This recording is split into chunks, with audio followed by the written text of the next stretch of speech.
Today, I'm riding every single roller coaster in Las Vegas, starting with the shortest and working my way up to the tallest. But unfortunately for me, the shortest roller coaster in Las Vegas also happens to be the highest up.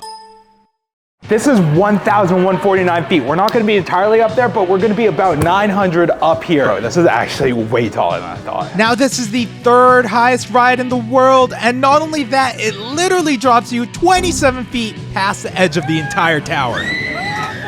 Now, calling this a roller coaster is a little controversial, but it has track like a roller coaster, uses gravity like a roller coaster, so it's coaster enough for me. As we approach the platform, my heart is absolutely racing. This has got to be the scariest ride I've been on, even if the track is only like 68 feet long. Whoa, whoa, whoa, whoa, whoa.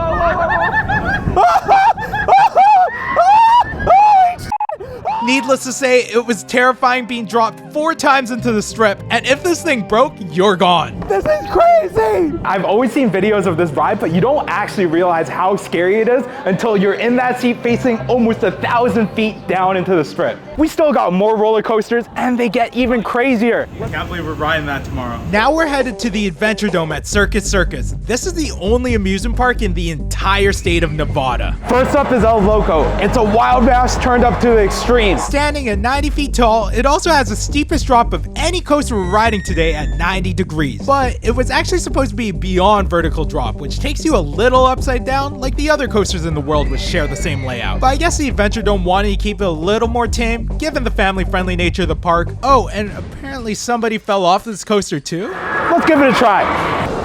Oh my god! The first thing that took me aback was how fast we were actually climbing this lift hill, and it was so steep too! Holy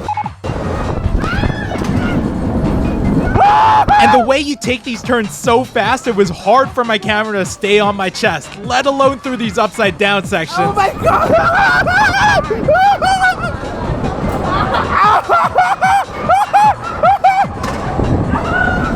Oh my god. Not gonna lie, this shook me and my friends up pretty badly. It hangs you upside down for like 3-4 seconds at a time, banks outward so it feels like you're flying out of your seat, and the speed and pacing is just relentless. Okay, so even though that was the shortest real roller coaster that we're riding today, it might be the most extreme, but we'll have to see. Because right behind me is the Canyon Blaster. It's the tallest roller coaster in the Adventuredome and the centerpiece of the park. Oh, it's hot. Do you feel the heat? At the top of this glass dome, you feel all the desert heat concentrated onto you. And here we are, 94 feet up at the top. I'm chill, bro. I'm chill.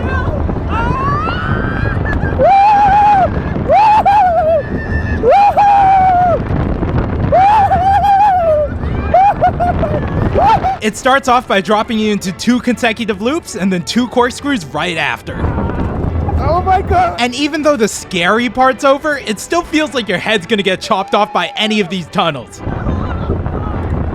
But look, unless you're a huge roller coaster fan like me, I'm not sure if the $60 to ride the rides here is completely worth it. Outside of the roller coasters, the park kind of felt like a cheap carnival. But I'm not letting that price stop me. We're headed to the New York Hotel and Casino to ride the tallest roller coaster in all of Las Vegas and Nevada. Now I know that's a fake Empire State Building, but it makes it look so tall. At a height of 203 feet, it's more than twice the height of the second tallest roller coaster in Las Vegas. But this coaster also has an interesting history. Now this coaster was notoriously known as one of the worst roller coasters in America.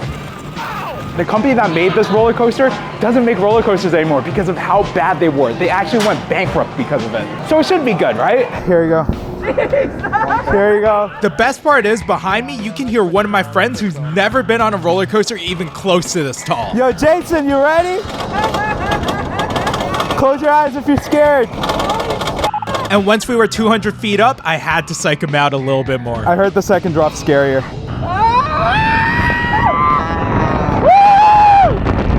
And I wasn't lying about that, because the second drop literally is bigger. This coaster is also one of the rare coasters above 200 feet that still go upside down. And it seems like the new trains that they installed in 2021 definitely help with the roughness. Despite that, obviously the track is still a little rough, so I was fighting to keep my camera on my chest. In the name of the Father, Son, and oh my god!